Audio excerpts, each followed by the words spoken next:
Saturday was a test for Alexei Navalny and a test for Russia's security forces.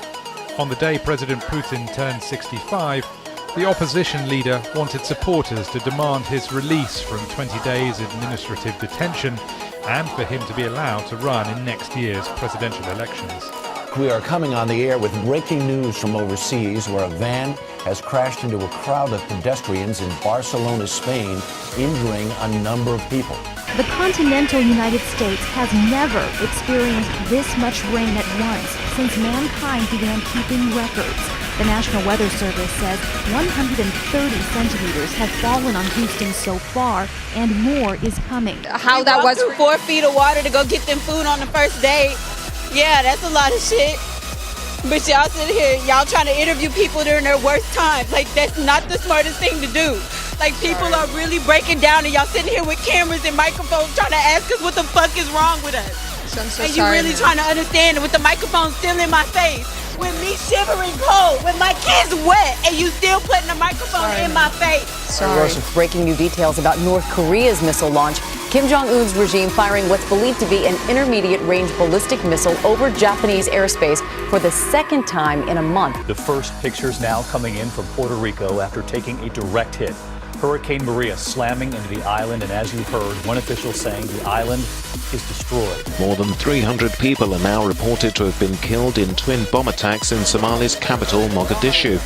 After waiting for hundreds of years, would Monday mark the establishment of the homeland the Kurds have yearned for? There will be a famine in Yemen. It will be the largest famine the world has seen for many decades, with millions of victims. 1692 means we got shots fired, 415 ASF. Route 291, sounded like an automatic firearm.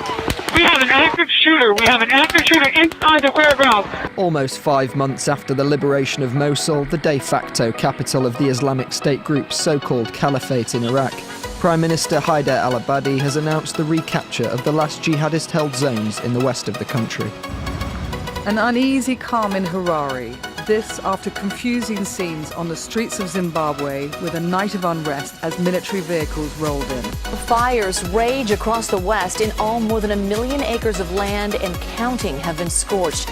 For the third night in a row, people in Los Angeles will try to sleep as flames light up the night sky orange. Tonight, authorities from the Argentine Navy say the last sound heard from the submarine was most likely an explosion. U.S.-backed forces in Syria are celebrating the defeat of ISIS in Raqqa. The city was a major stronghold and the terror group's self-proclaimed Syrian capital. The assault happened in the northern Sinai region when armed men stormed the building and detonated a bomb during Friday prayers.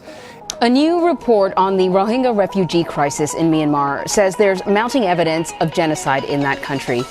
I have consistently spoken out against any unilateral measures that would jeopardize the prospect of peace for Israelis and Palestinians. Track 501. Emergency. We are on the ground. Okay. We are on the bridge 5 and the 12. Need EMS ASAP. It looks like they're already starting to show up. On the streets of Iran's capital, days of public protest reached a boiling point not seen for nearly a decade. The kindling to this show of anger and desperation is a poor economy with few jobs and rising prices. The volatile conditions today moved many young people to demonstrate against the government spontaneously as word spread through social media posts.